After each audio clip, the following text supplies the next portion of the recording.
Hello, Meoni here, and today I want to share with you an interview that Gamerescape's very own Fusion X, a popular content creator and streamer, had with the producer and director of Final Fantasy XIV himself, Naoki Yoshida. Huge thanks again to Fusion X for publishing this, as it has some quite interesting tidbits of information to share.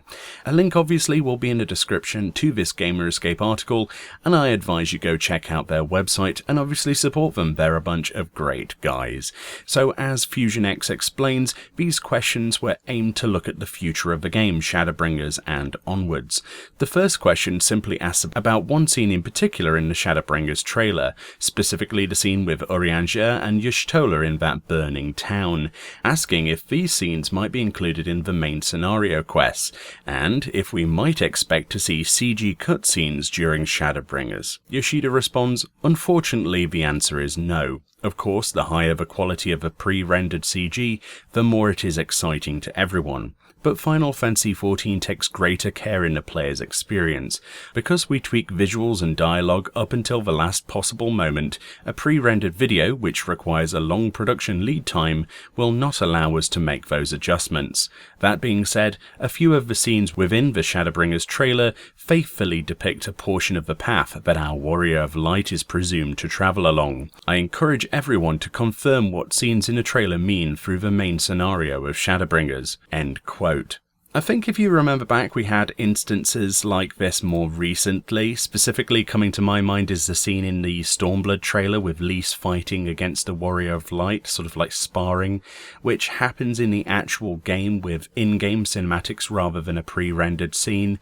So I would probably imagine the Yoshida and Oriana scene probably might very well be done in the same way, and possibly even using the new NPC controlling technology that they showed off in Stormblood.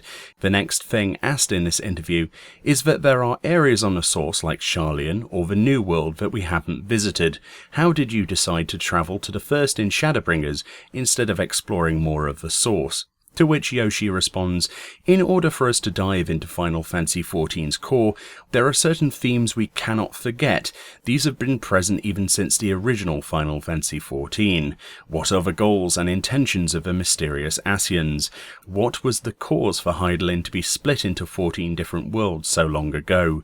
These are questions that we cannot forget as we delve to the center of this story. Of course, there are unexplored areas like Sharlayan and the New World, but I feel that we need to tackle these fundamental points before journeying to those locations.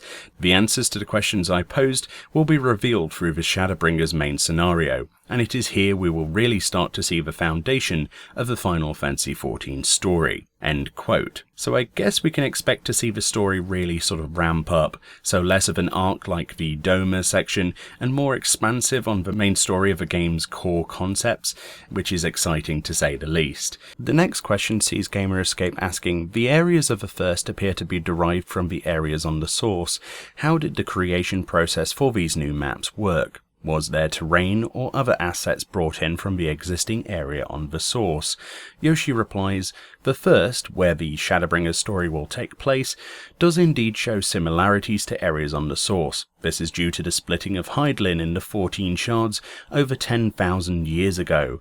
Each of these separate worlds went down their own path with their own history. Naturally, their history and evolution would divulge from this point, and so we did not repurpose any existing assets. The development team considered the evolution and history of the first and created this world from the ground up. Whilst it might appear to have similarities, I am confident players will always have the feeling that nothing is quite exactly the same. The only commonality would be the people. The visual appearances of each race on the first and the source may be the same, but their philosophies and heritage are quite different. I think elements such as these are one of the real joys of exploring the first. End quote. I'm excited to see what behavioural differences there are. I mean, we've already seen the changes with Makote, for example.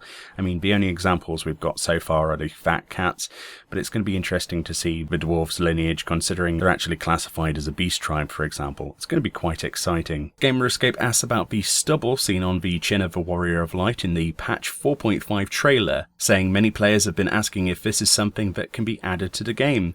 To which Yoshida amazingly responds with, "I see, honestly I wasn't even aware of this," and laughs. In our trailers we depict the Warrior of Light as a sort of symbol to represent the Warriors of Light around the world. If he has stubble, it's only natural that everyone else could grow some too. I will definitely keep this in mind." End quote. It's amazing to me to think that when they put things into these trailers, they sometimes don't expect people to actually want what they see.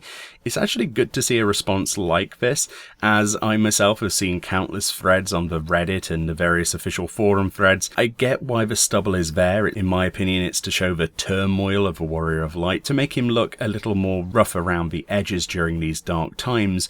But as they say, anything you show people, they're actually going to want it eventually. And that's why you have to be careful when you launch trailers. So there's 2 more questions to read then. Gamerescape asks, people visiting other worlds will be able to purchase things off of the market board. Obviously, this could have a great impact on the player economy of each world. What factors led to this decision? These questions were actually asked before the patch itself, it's worth mentioning here. Yoshi responds, "I do think that the market boards will be affected by this new change. However, I feel that this is only being brought up because there was this wall between each of the worlds. Final Fantasy XIV continues to evolve, and these barriers between worlds are starting to fade. We may have seen some drastic fluctuations on the market board at the onset of the world visit system, but it will eventually settle down, and we will enter the post-world visit system economy. In other words, the in-game economy and competition surrounding that will also evolve into something new. What was a closed market up until now will open up to all players within the same data center, and everyone is able to be a competitor. However, from a bird's eye view, this simply translates to an expansion of the market. We see an increase in both supply and demand, as well as competitors in the market, nothing more. The only difference is what used to be separated per world is now per data center. We thought much less of this immediate impact, but instead thought of this as an evolution into a new market, and settled with expanding the current in-game market as is." End quote. I mean, that's pretty much the long and short of it. That's the only answer you can really expect. I myself have thought for the longest time that we were heading to more of a sort of mega server structure.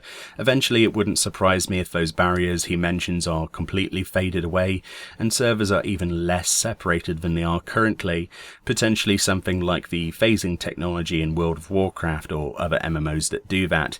However, that would be quite difficult as certain parts of this game might not have the same success, especially with how the housing system works currently in game.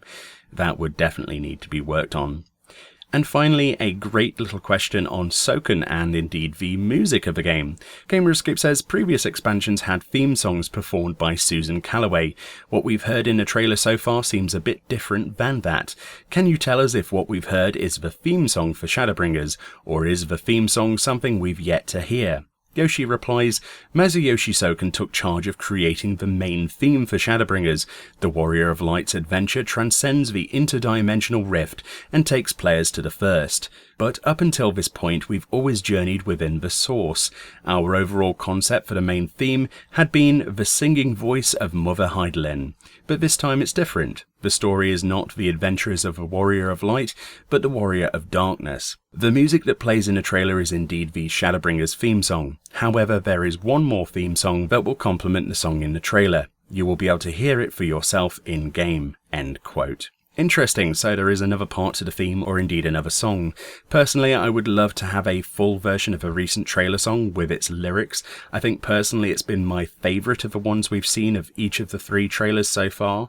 Soken is a very skilled musician and a wonderful guy in real life, as you will have seen if you've ever been to any of the FanFest events, so I can only imagine the type of opportunities this has given him to experiment with different styles. Either way, that wraps up Gamerescape's interview with Naoki Yoshida, the producer and director for Final Fantasy XIV. Once again, you can find a link to this full article in the description of the video, and go ahead and support Gamerescape. So thanks once again to FusionX for this article, and I'll see you all next time.